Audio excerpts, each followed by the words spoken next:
ہمارے نبی صلی اللہ علیہ وسلم کے پاس ایک صحابی آئے بھیک مانگنے کے لیے، صحیح حدیث ہے.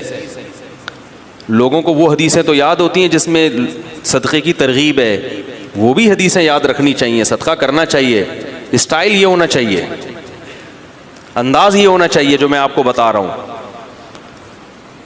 صحابی آئے، انصاری صحابی، عرض کیا یا رسول اللہ گھر میں کیا ہے؟ فاقے، کچھ بھی نہیں ہے کھانے میں. وہ واقعی بیچارے مستحق تھے، انہیں تو نبی ویسے ہی دے دیتے نا، وہ جھوٹ تھوڑی بول رہے تھے نبی کی خدمت میں آ کے. کچھ بھی نہیں ہے گھر میں. آپ نے فرمایا کچھ تو ہوگا، سب صحابہ بیٹھے ہوئے ہیں، کچھ تو ہوگا. فرمایا صرف ایک پیالہ ہے. ظاہر ہے وہ پیالہ ہے جس میں ڈال کے کھانا کھاتے ہیں، وہی اگر بیچ دیں تو کھانا آئے گا تو پلیٹ ہی نہیں رہے گی گھر میں، برتن ہی نہیں رہے گا. آپ صلی اللہ علیہ وسلم فرمایا وہ پیالہ اٹھا کے لے آؤ. کیا کرو؟ یہ حدیث تو پیالے کے بارے میں آپ نے جب کسی کو دیکھنا ہے تو آپ نے اپنے حساب سے اسے انٹرویو لے کے، یہ نہیں کہ پیالہ اٹھا کے لے آؤ کیونکہ حدیث میں آ رہا ہے. اب کیا ہے کہ رسول اللہ صلی اللہ علیہ وسلم نے ان سے کہا کہ جاؤ کیا لے کر آؤ؟ پیالہ. وہ لے آؤ اٹھا.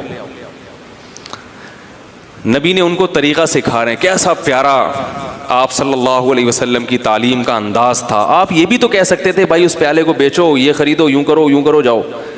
تو آپ نے معلم کو بھی بتا دیا کہ تم نے غریب کو صحیح راستہ بھی دکھانا ہے اور اس کے ساتھ اس راستے میں تعاون بھی کرنا ہے. وہ بیچارہ کانفیڈنس نہیں ہوتا، آپ نے اس کو سمجھا کے نکل لی ہے، وہ کنفیوز ہے یار میں نے کیا کرنا ہے. ہر آدمی میں کانفیڈنس نہیں ہوتا، قوت فیصلہ نہیں. تو آپ نے بتا دیا کہ اس کے ساتھ تعاون کرنا ہے، اس کی حوصلہ افزائی کرنی ہے. تو آپ یہ نہیں آپ صلی اللہ علیہ وسلم نے فرمایا کہ جاؤ وہ پیالہ بیچو اور یہ کرو اور وہ کرو اور خود ہی کر لو سارا کچھ. فرمایا لے آؤ. جیسے جیسے کہہ رہا ہوں نا ویسے ویسے گویا انگلی پکڑ کے چلانا سکھا رہے ہیں، بھیک سے انگلی پکڑ کے چھڑوا رہے ہیں. یہ زیادہ بڑی خدمت ہے. اگر آپ صلی اللہ علیہ وسلم ان صحابی کو کھانا دے دیتے، صدقہ دے دیتے، اگلے دن پھر آ جاتے، وہ تو کھاؤ ختم. اور تھوڑے دنوں میں کیا ہوتا؟ ان کی زوجہ بھی یہی، بچے بھی یہی کر رہے ہوتے. یہ بھیک ایسی بیماری ہے جو نسلوں میں چلتی ہے. خاندانی بھکاری ہوتے ہیں بعض لوگ، کہہ رہے ہمارے ابا بھی یہی کام کرتے تھے. ٹھیک ہے نا. تو نبی صلی اللہ علیہ وسلم نے فرمایا جاؤ پیالہ اٹھا کے لے آؤ. وہ صحابی پریشان ہے کیا ہوگا بھائی. ٹھیک ہے نبی نے کہا ہے لے آئے. آپ صلی اللہ علیہ وسلم نے فرمایا اسے کون خریدے گا؟ ہر چیز کا کوئی نہ کوئی طلبگار ہوتا ہے. ایک صحابی نے فرمایا 1 درہم میں یہ مجھے دے دیں. آپ نے فرمایا اس سے زیادہ میں کون خریدے گا. بھائی اب بزنس کا تو اصول ہے نا، سرمایہ چاہیے تو جتنا زیادہ سرمایہ لے سکتے ہو. ارے یار بھائی بزنس کا تو اصول ہے، حلال سرمایہ ہے. تبھی یہ یاد رکھو اسلام نے کسی چیز کی قیمت متعین نہیں کی ہے. نبی نے فرمایا دعوا الناس، لوگوں کو اپنے حال پہ چھوڑ دو، قیمتیں متعین مت کرو. ان اللہ هو المسعر، اللہ چیزوں کی قیمتیں خود متعین کرتا ہے. جس چیز کی قیمت اللہ نے بڑھانی ہوتی ہے مارکیٹ سے شارٹ کر دے گا اس کو، جس چیز کی قیمت اللہ نے گھٹانی ہوتی ہے مارکیٹ میں اللہ اس کو وافر مقدار میں پھینک دیتے ہیں. اس لیے اصل اصول یہی ہے کہ کسی چیز کی قیمت متعین نہیں ہے. آپ جو اپنی چیز دھوکہ نہ ہو اس میں، جس قیمت پہ چاہے بیچیں. لوگ کہتے ہیں وہ تو پھر اتنی قیمت چیز مہنگی ہو جائے گی. بھائی وہ آپ سے نہ خریدے، وہ ساتھ والے سے خرید لے.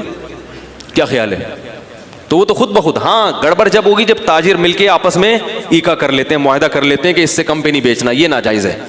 اسی وجہ سے پھر حکومت کو انوالو ہونا پڑتا ہے، چیزوں کی قیمتیں متعین کرتی ہے. تو آپ صلی اللہ علیہ وسلم نے فرمایا کون خریدے گا؟ ایک صحابی نے کہا 1 درہم میں. آپ نے فرمایا کہ اس سے زیادہ میں کون خریدے گا؟ ایک صحابی نے کہا میں 2 میں خریدوں گا. اس سے زیادہ بولی لگ نہیں رہی تھی. تو آپ صلی اللہ علیہ وسلم نے فرمایا اس سے زیادہ میں کون خریدے گا؟ صحابی نے کیا کہا؟ میں 2 درہم میں. 2 درہم میں خریدا. 2 درہم آپ صلی اللہ علیہ وسلم نے ان صحابی کو دیے. فرمائے 1 درہم سے کلہاڑی لے کر آؤ اور 1 سے اپنے اور اپنے بچوں کے لیے کھانا لے کر آؤ، گزارا چلاؤ فی الحال، کیونکہ اب بھوک کا بھی تو کوئی علاج کرنا ہے نا. تو وہ گئے 1 درہم سے کیا خریدا؟ گزارے لائق. یہ نہیں کہ پیزا لے کے جا رہے ہیں. آج یہ بھی ہوتا ہے، اپنی حرکتیں ٹھیک نہیں ہیں، اتنی ارننگ نہیں ہے جتنا گھر میں خرچہ شروع کر دیا اور کہہ رہے ہیں خرچے ہی نہیں پورے ہو رہے. خرچے ہی نہیں پورے، اور کہاں سے پورے ہوں گے بھائی آپ کے؟ آپ کی اوقات، دکان آپ کی پکوڑوں کی ہے اور باتیں کیا کر رہے ہو؟ کروڑوں کی باتیں کر رہے ہو. تو اپنی اوقات دیکھ کر اپنے پاؤں پھیلاؤ نا. وہ جو بھی بیچاروں کو ملا ہوگا جو کی روٹی، بھائی فی الحال بیگم میری اپنی عادت کیا ہے کہ میں اکثر میں کبھی بھی کوشش کرتا ہوں کسی بھیک مانگنے والے کو نہیں دوں، الا یہ کہ جب 100% اطمینان ہو جائے کہ واقعی یہ مستحق ہے اور کچھ کر نہیں سکتا، وہ ایک الگ بات. میں جب میرے پاس بھی لوگ کچھ صدقے وغیرہ کے پیسے بھیجتے ہیں، کچھ میں اپنی طرف سے بھی صدقہ کرتا ہوں، تو میں کسی مزدور کو تلاش کرتا ہوں، کیونکہ یہ پتہ ہے کہ یہ بیچارہ اگر مالدار ہوتا تو اتنی ٹف مزدوری، بولو بھائی، نہ کر رہا ہوتا. یہ مالدار نہیں ہے تو یہ مزدوری کر رہا ہے. نمبر 2، یہ آدمی لالچی نہیں ہے. لالچی ہوتا تو محنت، گڑھا تھوڑی کھود رہا ہوتا، وہ رکشہ تھوڑی چلا رہا ہوتا. تو ایسے آدمی کو بغیر مانگے دے دو، اور سرسری غور کرو کہ زکوٰۃ کا مستحق ہے یا نہیں. اگر لگ رہا ہے تو زکوٰۃ بھی دے سکتے ہیں اس کو، نہیں تو صدقہ تو بہرحال، صدقے میں تو یہ کوئی قانون نہیں ہے، صدقہ تو مالدار کو بھی دیا جا سکتا ہے، تو غریب کو کیوں نہیں دیا جا سکتا؟ وہ تو اور زیادہ ثواب ہے اس میں. اور بعض دفعہ اگر میرے پاس کوئی بڑا اماؤنٹ ہو تو پھر میں کیا کرتا ہوں، میں کسی غریب سے یہ پوچھتا ہوں، جو انٹرویو لیتا ہوں نا، کہ بھائی آپ یہ کیوں کر رہے ہو، یہ کیا ہے؟ وہ اس کو نہیں پتا ہوتا یہ مولوی صاحب مجھے چندہ دیں گے. اگر پہلے پتا چل جائے نا تو پھر چھوڑو ہوتے ہیں. پھر آج کل یہ غریب کیا ہوتے ہیں، لمبی لمبی چھوڑنا شروع کر دیتے ہیں. کہہ رہے ہیں مجھے 2-3 کروڑ روپے مل جائے نا پھر ایسی باتیں شروع کرتے ہیں. ان کو نہیں بتاؤ ویسا ہی ہے، ہیلو ہائے، اور بھائی طبیعت سیٹ انڈی والان خا ٹول مول. اگر پٹھان ہے تو تھوڑا سا پشتو مشتو ماری، پنجابی ہے تو تھوڑا سا اس میں، اور بھائی پہاڑ کی حال ہے تو ٹھیک ٹھاک ہو. اس طرح کی تھوڑی سی گلا شلنا کر کے تو تھوڑا سا اس کو مانوس کیا. اس کے بعد اس سے رپورٹ طلب کی، اور بھائی کیا کر رہے ہو، گھر بھر کیسا چل رہا ہے. تو جو عزت دار آدمی ہوتا ہے وہ پہلی دفعہ میں تو یہی کہے گا الحمدللہ اللہ کا دیا بہت کچھ ہے. اب یہ نہیں کہ ہم بھاگ گئے، اس کا مطلب ہے بندہ سفید پوش ہے، اللہ کا شکر ادا کر رہے ہیں. تو بھائی اللہ کا دیا ماشاءاللہ بہت کچھ ہے. بچے کتنے آپ کے؟ جی 2-3 درجن بچے ہیں ماشاءاللہ. ایک مثال دے رہا ہوں، ویسے ہوتے نہیں کسی کے. اور کون ہے گھر میں؟ یار ویسے ہی پوچھ رہا ہوں یار. تنخواہ کتنی ہے؟ کہنا الحمدللہ یہ دہاڑی ہو جاتی ہے. تو اس دہاڑی میں گزارا ہو جاتا ہے؟ ہاں بھائی ہو جاتا ہے. اس کا مطلب ہے کہ گزارا نہیں ہوتا، کیونکہ اس دہاڑی میں اسباب کی دنیا میں اتنے بچوں کے ساتھ گزارا نہیں ہوگا. تو بھائی اس کو لفافہ چپکے سے پکڑاؤ اور پتلی گلی سے نکل لو. اور اس سے زیادہ اچھا کام کیا ہے؟ بعض دفعہ یہ بھی میری کوشش ہوتی ہے، کبھی اس میں کامیاب ہوتا ہوں کبھی نہیں بھی ہوتا، اور کبھی یہ کوشش نہیں بھی کرتا، ٹائم ہی نہیں ہوتا.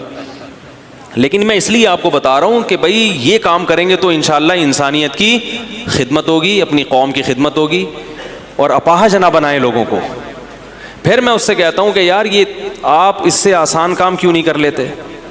یا کوئی واقعی بے روزگار ہے، وہ ایسا بھی ہوا ہے، بھکاری آیا ہٹا کٹا، میں نے کہا آپ کچھ کرتے کیوں نہیں؟ کہہ رہے ہیں یار آج کل روزگار نہیں مل رہا، میں کیا کروں؟ میں نے کہا ٹھیک ہے آ جاؤ، ہماری مسجد میں کام ہو رہا تھا. میں نے کہا یار یہ سارا کام یہاں نمٹا دو، یہ کر لو، یہ گڈھا آپ کھود دو. آپ مجھ سے 100 روپے مانگ رہے ہو، میں آپ کو 2000 روپے دے دوں گا ایک دن کے، یا 3000 روپے دے دوں گا ایک دن کی دہاڑی. اب فوراً پتلی گلی سے نکل لیا. بھائی جب آپ ہٹے کٹے ہو، آپ کی باڈی سے لگ رہا ہے کہ آپ کدال کسی کے سر پہ بھی مار سکتے ہو، اتنی طاقت ہے. بھائی کیا کرنا ہے؟ اپاہج آدمی اللہ کو پسند نہیں ہے، اور اپاہج بنانے والے لوگ بھی اللہ کو پسند نہیں ہے.